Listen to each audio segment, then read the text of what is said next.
Ayan mga pa, pagsasaing kami. Improvise kung ano. Da.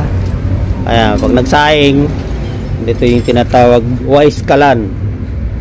Wise kalan ang gamit langis. No? Marumi lang yan. Pero okay yan mga paps. Dito ako magsasaing. No? Dito tayo magsasaing si mechanic doctor. Yung mga gamit natin, ayun si paring Marvin, may ginagawa siya. Yung tinda, gusto nyo magpagawa, punta lang dito. Ngayon, i-vlog ko lang ito, wise kalan, sa mga nag-cheese oil, nagpapa-cheese oil. Ano? Iniipon namin to. Ayan, lagyan natin yan. May pan po yan na maliit. Yung pan na maliit. At diskarte dyan mga paps, lalagyan natin ng, siyempre patatagasin natin yan. Ayan tagasin natin langis. Ay, tumutulo mga paps. Kailangan dyan, hindi tutulo dyan, no? Yan mga paps, magsasaing kami, no? May tawag dun na ano. Yan, nilagay ko na. Lalabas ko muna to. Yan, pagsasaing ng wise kalan. Ayan po Yan. Lalagyan natin ng tissue, no? Ayan, tissue. Siksik natin doon. Ito. Yan, gamitan natin ang panundot na ito. Flat screw, flat screw mga paps. Saing tayo para makatipid sa ano. Kailangan maging wise tayo sa buhay mga paps, no? Posporo lang ito yung langis, patutuluin nyo. Ayan, tinan nyo papatak-patak na yan. Ayan, ganyan, patak-patak lang para pumasok dun sa loob, no? Kailangan kasi mayroon ng ano nyan, pumasok dyan. Lagyan muna natin. Tatagasin yan dyan.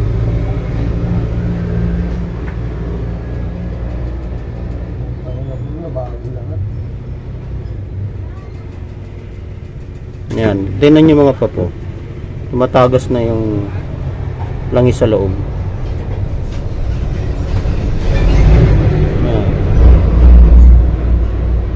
Yan, sasarado ko muna para dito maulo, no? Yan umiikot na yung langis sa burner. Ayan, may langis dapat yan. Tapos lalagay natin tissue. Suksok natin. Mababasa yung tissue yan.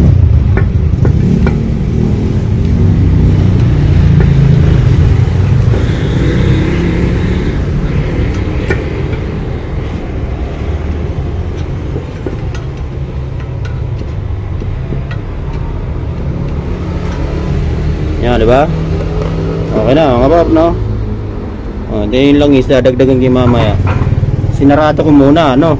Ayan, siyempre, yan, tissue yan, posporo. Ayan, at may langis na konti, itagasan ng ano niya, diba? At yung pan, mamaya ko isasaksak yan dyan, no? Para mag-burn. Patak lang.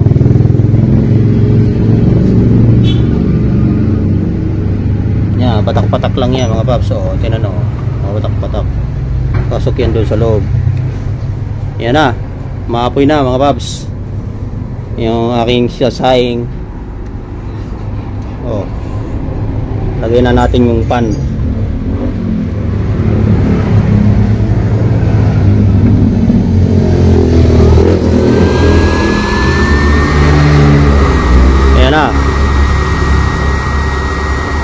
Tingnan nyo.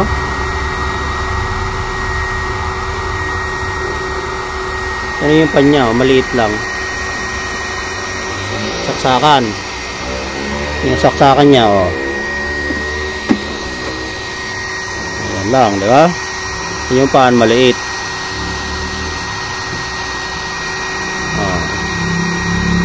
Yung tinatawag tawag na wise kalan.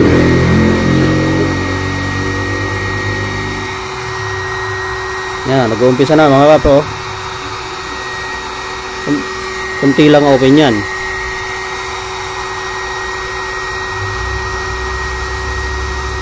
Aking pare na gumagawa ng motor. Yan, sa siyap tayo nagsasaing.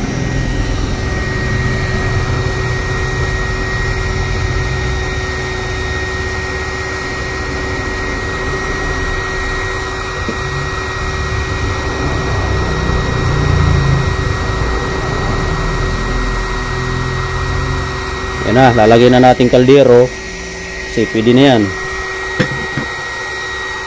Sabi po ni Mrs. mangingitim daw. Sabi ko okay lang mangitim basta makatipid lang sa gas. Ayan, yan ha. Ayan, nagbo-burn na.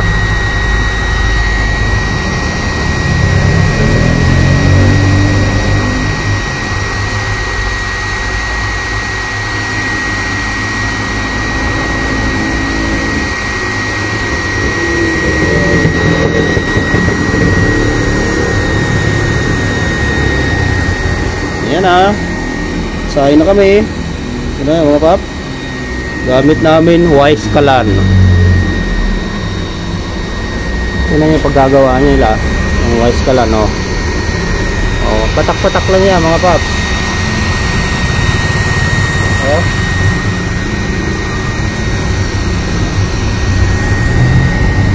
Okay na yan.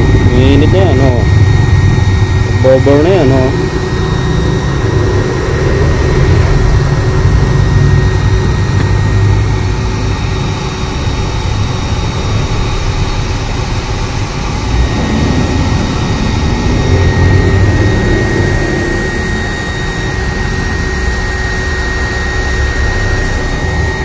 Ayan na. Good na. May usok lang konti, no? Oh, ayan na mga papa. Kita nyo? Sasayang na po ako. Oh, lumiliyab na yan. Oh. Lakas yan mga paps. Ah, diba? Pero makatipid tayo sa gas. Galing. Naka-invento nito. Wise kalan. Improvise lang po yan. Ginawa ko.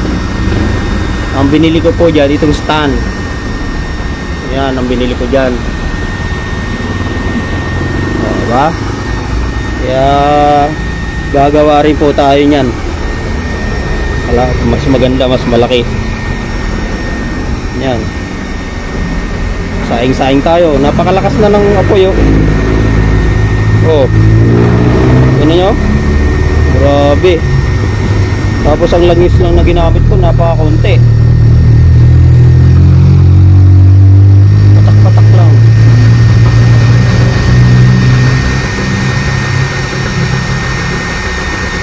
Yan, patak-patak lang ng mga babo.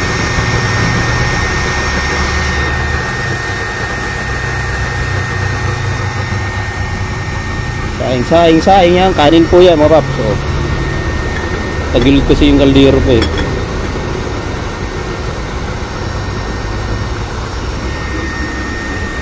Oh yeah.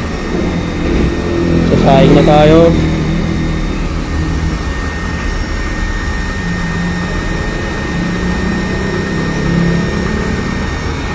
Lakas ng apoy, oh. Grabe.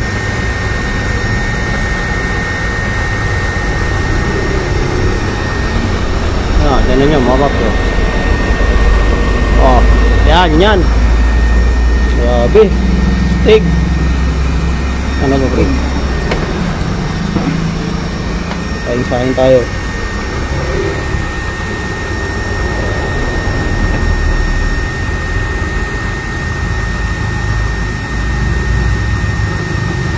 Yan lang, yung langis niya, napakakunti lang yung mga paps. Makakasaing na ako.